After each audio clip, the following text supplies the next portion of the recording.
चलिए देखते हैं।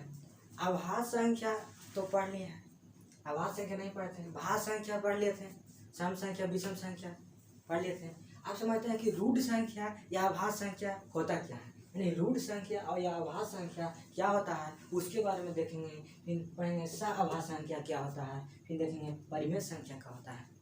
इसके बाद अपरिमेय संख्या और वास्तविक संख्या पढ़ेंगे।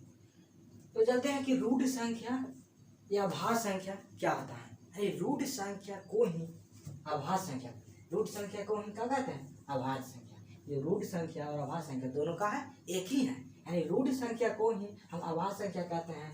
और इसका परिभाषा देखते हैं, कहता है कि इसके परिभाषा देखते हैं कि वैसी संख्या जो एक और स्वयं के अलावा किसी दूसरी संख्या से विभाज्य ना हो तो उसे रूढ़ या अभाज्य संख्या कहते हैं। यानी एक और स्वयं के अलावा किसी दूसरी संख्या से नहीं कटना चाहिए। जब भी वह कटना चाहिए तो वन और अपने आप से कटना चाहिए, और किसी दूसरी संख्या से अगर नहीं कटेगा तो हम उसी को हम अभाज्य संख्या कहते हैं। जैसे देखते हैं दो, तो दो को हम देखते हैं कि दो को हम देखते हैं तो दो एक से कट रहा है, यानी एक से भाग दो, एक एक में कट गया। और दो से भी कट रहा है, देखो दो में एक से दो मरतबा भी कटेगा, अब दो से भी कटेगा एक मरतबा। यानी कि दो जो है खुद यानी अपने आप से और एक से दोनों से कट रहा है, और किसी दूसरी संख्या से भाग दो।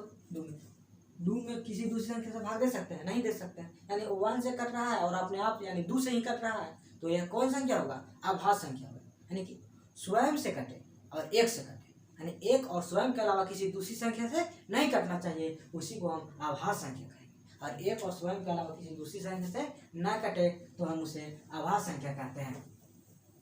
देखते हैं तो रूढ़ या अभाज्य संख्या तो समझ गए होंगे कि अपने आप से कटे और एक से कटे और किसी दूसरी संख्या से ना कटे, उसे अभाज्य संख्या कहते हैं। अभाज्य संख्या को ही हम रूढ़ संख्या कहते हैं। अब देखते हैं कि सबसे छोटी जो अभाज्य संख्या होती है, यानी सबसे छोटा, तो सबसे छोटा जो अभाज्य संख्या है वह 2 है। यानी सबसे छोटा अभाज्य संख्या कितना है, 2, यानी सबसे छोटा अभाज्य संख्या 2 है। 2 के बाद देखिए 3, 5, 7, 11 डॉट आगे बढ़ते रहेगा, यानी इन्फिनिटी तक चलेगा। सबसे छोटा पूछेगा तो सबसे छोटा जो अभाज्य संख्या होता है 2 होता है। अब देखिए 2 के बाद 3 भी देखिए 1 से कटेगा और 3 से कटेगा और किसी दूसरी संख्या से नहीं कटेगा। 5 को भी देखिए 1 से कटेगा और 5 से कटेगा, किसी दूसरी संख्या से नहीं कटेगा। 7 को देखिए 1 से कटेगा और 7 से कटेगा, किसी दूसरी संख्या से नहीं कटेगा। 11 को भी देखिए 1 से कटेगा और 11 से ही कटेगा और किसी दूसरी संख्या से नहीं कटेगा, तो यह जो है अभाज्य संख्या कहलाएगा। इसके बाद 11 के बाद 13 हो जाएगा, 13 के बाद 17 हो जाएगा, 17 के बाद 19 हो जाएगा, यानी बढ़ते चल जाएगा। तो इसे हम क्या कहते हैं, रूढ़ या अभाज्य संख्या। अब रूढ़ और अभाज्य संख्या तो जान लिए होंगे। अब देखते हैं कि सअभाज्य संख्या क्या है। सअभाज्य संख्या कह रहा है सअभाज्य संख्या, तो सअभाज्य संख्या का जो परिभाषा है वो देखिए ध्यान से देखिएगा। वैसी दो संख्या, यानी कि यहाँ पर दो संख्याओं का मामला है। साफ यहाँ कह रहा है कि वैसी दो संख्या है, यानी यहाँ दो संख्याओं का मामला है। वैसी दो संख्या जिसके उभनिष्ठ गुणनखंड 1 हो, यानी क्या हो, उभनिष्ठ गुणनखंड 1 हो, तो उसे सअभाज्य संख्या कहते हैं। अब समझेंगे कि यह उभनिष्ठ गुणनखंड क्या होता है, यानी देखेंगे कि उभनिष्ठ गुणनखंड क्या होता है। तो उभनिष्ठ गुणनखंड मतलब समझिए कि उभनिष्ठ जो गुणनखंड होता है, उभनिष्ठ मतलब शामिल, यानी दोनों में शामिल हो। दो संख्या का बात है और उभनिष्ठ गुणनखंड की बात है। तो उभनिष्ठ गुणनखंड में होता है कि शामिल होना, किसमें, दोनों में शामिल होना। तो देखिए और एक हो, यानी उभनिष्ठ गुणनखंड जो है सिर्फ एक होना चाहिए, यानी एक दोनों में उपस्थित होना चाहिए। जैसे देखते हैं कि 9 और 16, समझेंगे एग्जाम्पल 9 और 16। देखिए 9 और 16 को हम लेते हैं, तो 9 और कितना है 16, तो 9 के गुणनखंड करेंगे कितना हो जाएगा 3 गुना 3, और 1 से गुना करेंगे तो कोई फर्क पड़ने वाला है नहीं। देखो 3 3 9, 9 में 1 से करेंगे तो 9 ही ना होगा ना। अब देखिए 16 को करते हैं, 16 के 2 गुना 2 गुना 2 गुना 2 गुना 1, यानी कि 2 दूनी 4 दूनी 8 दूनी 16, और 16 से 1 से गुना करेंगे तो कोई फर्क पड़ेगा नहीं, यानी 16 रहेगा। तो देखते हैं कि देखिए इसमें 3 3 है, इसमें 2 2, यानी कि 3 जो है इसमें शामिल नहीं है और 2 जो है इसमें शामिल नहीं है, लेकिन 1 दोनों में शामिल है। देखो ध्यान से देखो, यानी कि दोनों में उभनिष्ठ गुणनखंड है, यानी 9 में भी 1 है और 16 में भी 1 है, यानी 9 में भी 1 है और 16 में भी 1 है, यानी दोनों में शामिल है। जब दोनों में शामिल है तो वही कहता है, यानी दोनों में उभनिष्ठ गुणनखंड है। और कितना एक उभनिष्ठ गुणनखंड है, यानी एक शामिल है, बाकी कोई संख्या मिला है नहीं मिला। यानी एक को जो है दोनों में अगर मिल जाए, दोनों संख्याओं में उभनिष्ठ गुणनखंड रहेगा, एक के अलावा दूसरा अगर मिल जाएगा तो वो सहवास संख्या नहीं करेगा। अब जैसे जैसे में लेते हैं कि 4 और 6, 4 और 6, आप बोलेंगे कि 4 और 6 क्या ये सहवास संख्या है, तो चेक कर लेते हैं। तो देखिए 4 का गुणनखंड होता है 2 गुना 2 गुना 1, और 6 का गुणनखंड होता है 2 गुना 3 गुना 1। तो देखिए 1 तो शामिल है, ठीक है, लेकिन 2 भी शामिल हो जा रहा है।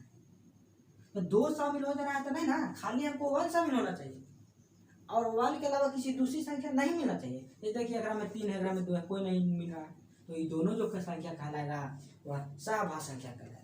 लेकिन 4 और 6 नहीं कहलाएगा, ताकि देखिए इसमें 2 शामिल हो जा रहा है, इसमें भी 2, इसमें भी 2। अगर 2 नहीं रहता, यहाँ पर 3 रहता, 3 रह जाता, यहाँ 2 3 नहीं मिल रहा है, 1 मिल रहा है, तो वह सहवास संख्या कहलाता। लेकिन यहाँ देख रहे हैं कि यहाँ बची है कि 2 दोनों में शामिल हो जा रहा है, 4 और 6 सहवास संख्या नहीं है।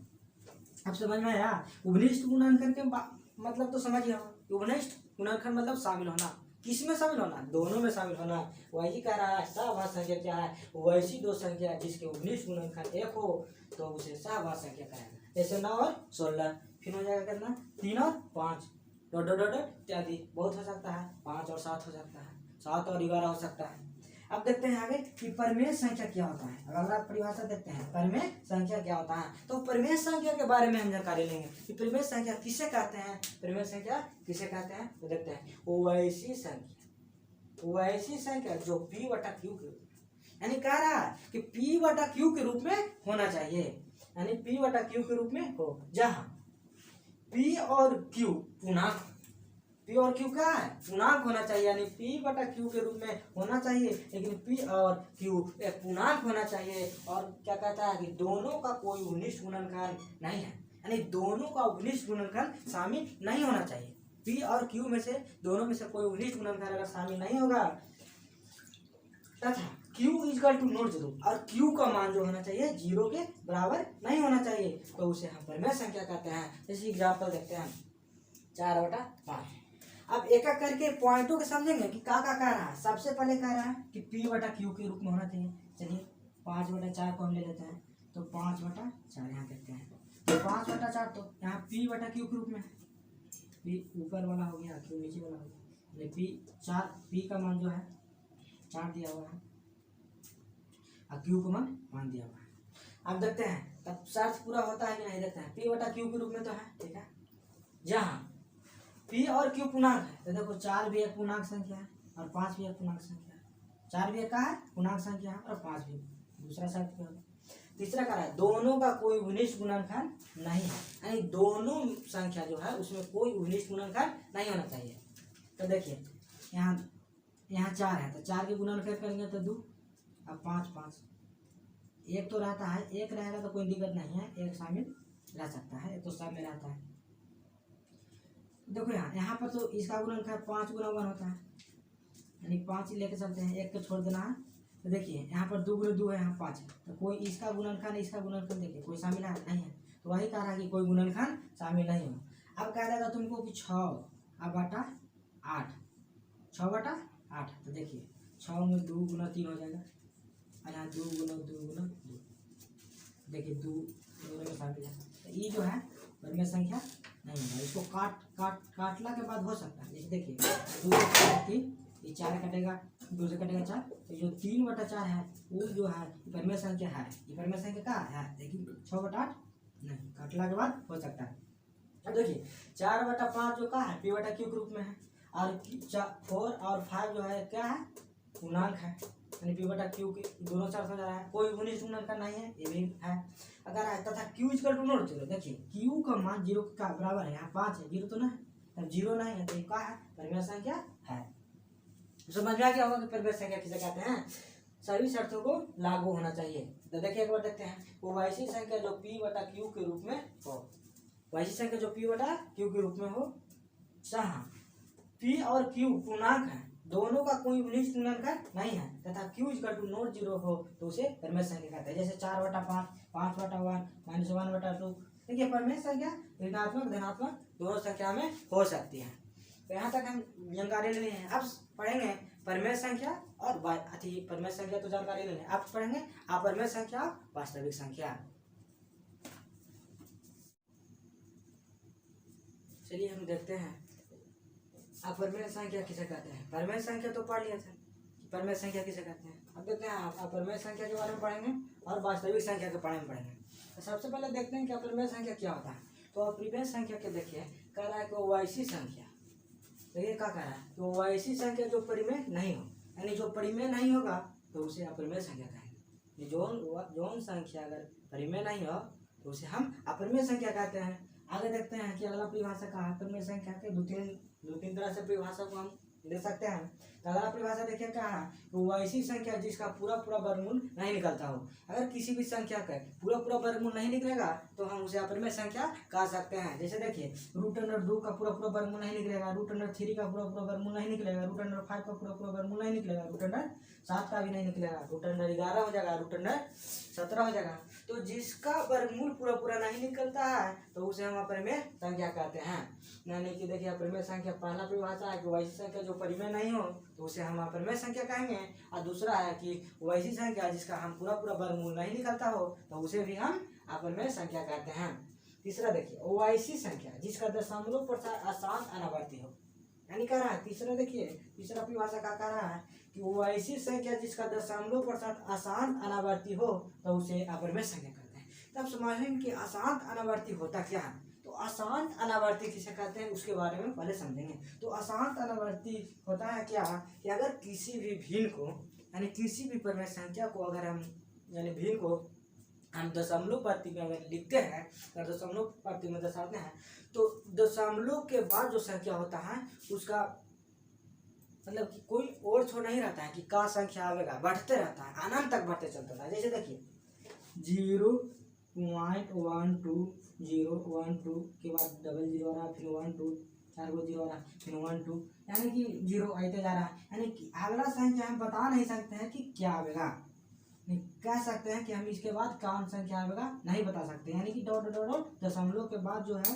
संख्या डॉट डॉट डॉट बढ़ते रहे, कौन संख्या आएगा कौन संख्या नहीं आएगा, तो हम इसी को आसान अनावर्ती बोलते हैं। तो वही संख्या जिसका दशमलव प्रसार आसान वर्ती हो।